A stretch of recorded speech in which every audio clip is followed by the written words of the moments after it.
شکریہ پروگرام میں اپنا قیمتی وقت دینے کے لیے. سر یہ جو بارشیں اس وقت ہو رہی ہیں, ایک طرف بارشیں ہو رہی ہیں, ایک طرف محترم نواز شریف صاحب ہوں, شہباز شریف صاحب ہوں, مریم نواز صاحبہ ہوں, یہ لوگ شانگلہ گلی جا رہے ہیں, پھر ایک طرف اشتہارات بھی آ رہے ہیں. تو کیا پاکستان میں اتنے زیادہ ہمارے پاس فنڈز ہیں کہ اشتہارات بھی لگتے ہیں, کھانے بھی ہوتے ہیں ججز کے, پی ایم ہاؤس کے خرچے بھی ہوتے ہیں, اور دوسری طرف یہ کہا جاتا ہے کہ یہ جو بارشیں ہیں اور اس میں جو اگر کوئی کیجویلٹیز ہوئی ہیں تو نیچرل ڈیزاسٹر ہوا ہے, یعنی کہ اگر کسی گٹر کا ڈھکن کھلا تھا, کوئی بجلی کی تار ننگی تھی تو اس میں حکومت کا کوئی لینا دینا نہیں تھا. کیا ہم بہت ہی ایک غریب ملک ہیں کہ ہم لوگ ان کیجویلٹی سے بچ نہیں سکتے اور یہ نیچرل ڈیزاسٹر ہے, یہ سب کچھ ہم قدرت پہ چھوڑ دیں, یا ایک طرف ہمارے پاس اتنے پیسے ہیں کہ ہم ٹورز بھی لگاتے ہیں, کھانے بھی کرتے ہیں, پی ایم ہاؤس کے خرچے بھی ہوتے ہیں. کیا کہیں گے آپ اس پہ؟ 2-3 سوال ہیں آپ کے اور دونوں تینوں بڑے مزے کے ہیں. پہلے تو شہباز شریف, نواز شریف اور مریم نواز تینوں مری ہیں شانگلہ گلی, اور تینوں شانگلہ گلی مری میں ہی آتا ہے. جی جی بالکل. ہاں بڑی مہربانی. تو مری میں ہیں تینوں, اور تینوں خیر سے ملکی معاملات وہاں ڈسکس کریں گے. وہ آپ نے سنا تھا جب روم جل رہا تھا تو نیرو بانسری بجا رہا تھا. یہ تینوں نیرو ہیں. نیرو ہوتا ہے نیرو, جو بھی ہے نیرو نیرو نیرو, وہ تو وہ یہ بانسریاں بجا رہے ہیں وہاں.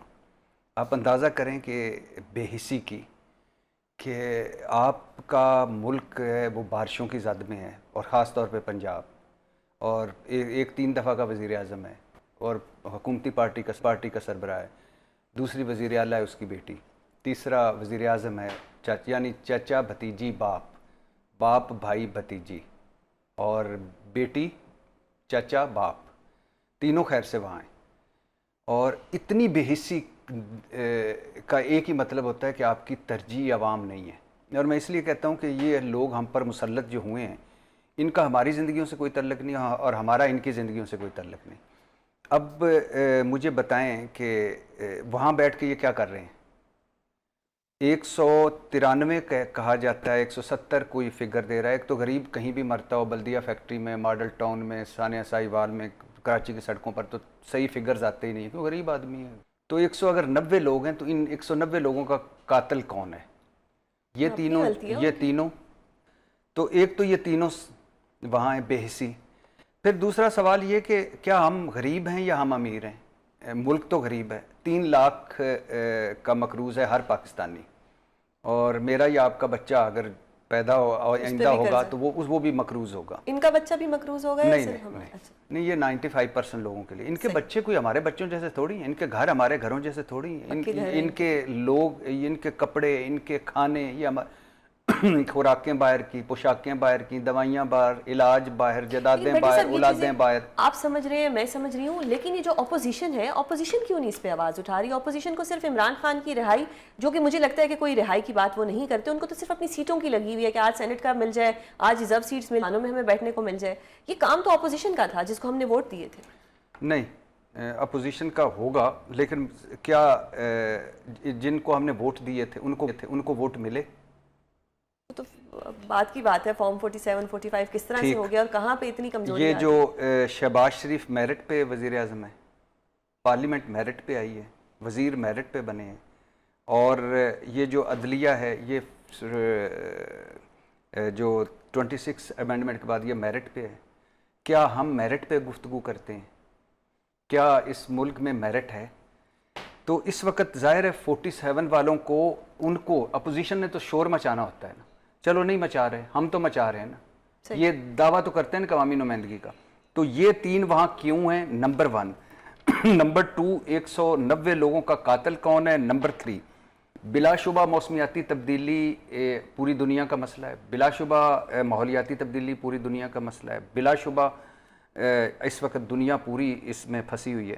لیکن مجھے بتائیے کہ 2010 میں سیلاب آیا, 2022 میں بھی آیا, 70 سالوں سے ایسا ہو رہا ہے. اور میرے پاس میں ایک اخبار دیکھ رہا تھا, اس اخبار میں تھا 1972 میں چینی چوروں کو نہیں چھوڑیں گے, یہ 1972 ہے, اور 49 1949 میں 3-4 سال بعد پاکستان بننے کے بعد سیلاب آیا ہوا تھا, اور اس وقت کہا جا رہا تھا کہ مؤثر پالیسی بنائیں گے اور سیلاب سے نپٹیں گے.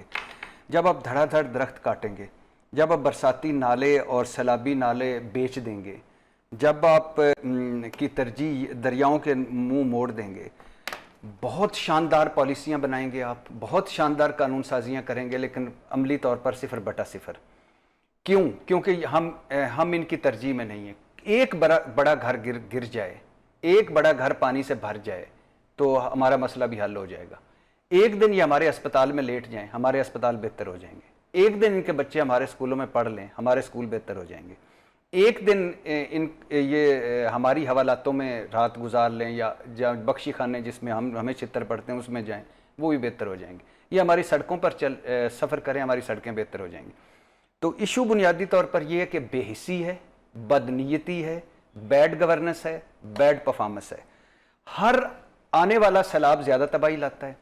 چھٹے فلور پہ آج بھی اسلام آباد میں آگ لگ جائے تو آپ کے پاس ریسکیو والا ادارہ، ہر مرتبہ کیوں فوج؟ ہر مصیبت میں کیوں فوج؟ میں یہ نہیں کہہ رہا فوج کو بلانا نہیں چاہیے، فوج کو آنا چاہیے، لیکن فوج ہی کیوں؟ کہاں ہے سویلین ادارے؟ کہاں ہے سویلین ادارے؟ کہاں ہے اربوں خربوں کے بجٹ؟ تو یہ 4 بارشیں ہو جائیں کراچی ڈوب جائے۔ کراچی کے لیے میں کہہ رہا ہوں کہ 35 سال سے وہ بھائی جان اور پیپلز پارٹی والے وہاں رول کر رہے ہیں، اب تو میئر بھی ان کا ہے، وزیر اعلیٰ بھی ان کا ہے۔ تو 4 بارشیں ہو جائیں کراچی ڈوب جاتا ہے، 4 بارشیں ہو جائیں لاہور ڈوب جاتا ہے۔ لاہور اس لیے کہہ رہا ہوں کہ راجہ رنجیت سنگھ کے بعد سب سے لمبی حکمرانی ہاؤس آف شریف کی ہے، اور شہباز شریف کا کہتے تھے جس نے ترقی دیکھنی لاہور آ جائے۔ تو 4 بارشوں کے بعد لاہور، آپ کا نالا لئی آپ سے سنبھل نہیں سکتا۔ یہ نالا لئی ہے ہماری سیاست، نالا لئی ہے ہماری حکمرانی، نالا لئی ہے ان کی باتیں۔ کوئی کہتا ہے 5 اگست 90 دن ایگزاسٹ کر رہے ہیں نا عوام کو، کہ عوام کہ یہ تو بھی ٹوپی ڈرامہ انہوں نے لگایا ہوا، آپس میں یہ لڑتے رہتے ہیں، ہمیں یہ کیا دیں گے۔ کبھی کہہ دیتے خان صاحب کے بیٹے آئیں گے، تو کچھ بھی تو نہیں ہو رہا، ایگزاسٹ تو کر رہی ہے پارٹی۔ اب آپ مجھے بتائیں کہ سلمان اکرم راجہ کا پی ٹی آئی کے نظریے سے کیا لینا دینا؟ ڈانٹتے بہت اچھے نہیں، پیناما لیکس کے ہاؤس آف شریف کے وکیل تھے سلمان اکرم۔ آپ وکیل ہیں نا؟ جی۔ آپ کھوسا صاحب کے ساتھ رہیں، تو سلمان اکرم راجہ کا کیا لینا دینا ہے پارٹی سے؟ بیرسٹر گور کا پی ٹی آئی کے نظریے سے کیا لینا دینا ہے؟ نہیں، اتفاقات ہیں نا، خان صاحب کی چوائسز پھر کیا کہیں؟ نہیں، اتفاق مجبوری ہے نا۔ بیرسٹر گور کا کیا لینا دینا ہے؟ مجھے بتائیں شیخ وقاص اکرم کا کیا لینا دینا ہے؟ وہ بھی اچھا ڈانٹتے ہیں۔ تو ڈانٹنا تو اگر کوئی کلاس ہے تو پھر تو ٹھیک ہے، لیکن پارٹی سے تو کوئی لینا دینا ہے۔ تو یہ وہ پارٹی نہیں ہے جس سے ہم، اور دوسری بات، اس پارٹی نے ہر کوشش کر لی، جس طرح اس حکومت نے، اس نظام نے ہر کوشش کر لی کہ عمران خان اور پاکستان تحریک انصاف کو ختم کرنا، نہیں کریں گے، نہیں کر پائیں گے۔ اسی طرح پاکستان تحریک انصاف سڑکوں پر آ کر حکومت نہیں گرا سکتی، تو کرے گی کیا؟ کرے گی، ظاہر ہے یہ جتنے جوگی ہے، اس میں کوئی شک نہیں، بلنڈرز ہیں ان کے، سیاسی غلطیاں ہیں ان کی، آپسی لڑائیاں ہیں ان کی، اور مسلسل، جیسے آپ نے کہا کہ مسلسل لوگ ایک بندے پہ 2 2.5 درجن پرچے ہیں یار، اس نے گھر چلانا ہے، بزنس کرنا ہے، کیا کرے گا وہ؟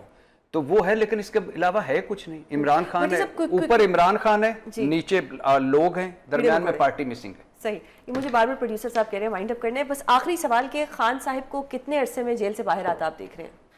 اچھا، جب یہ آپریشن بنیاد المرصوص نہیں ہوا تھا، فیلڈ مارشل صاحب کی ملاقات نہیں ہوئی ٹرمپ سے، تو اس وقت میں نے کہا تھا کہ اس سال میں رہا ہوں گے، لیکن میں پھر ابھی تک اسی میں ہی ہوں۔ مجھے پتہ ہے کہ بہت مشکل ہے، عمران خان صاحب کی یہی اسٹرینتھ ہے جو وہ فرنٹ فٹ پہ لڑتے ہیں، یہی ویکنس ہے۔ سیاست کام ہوتا ہے رستہ نکالنے کا، دروازے کھولنے کا۔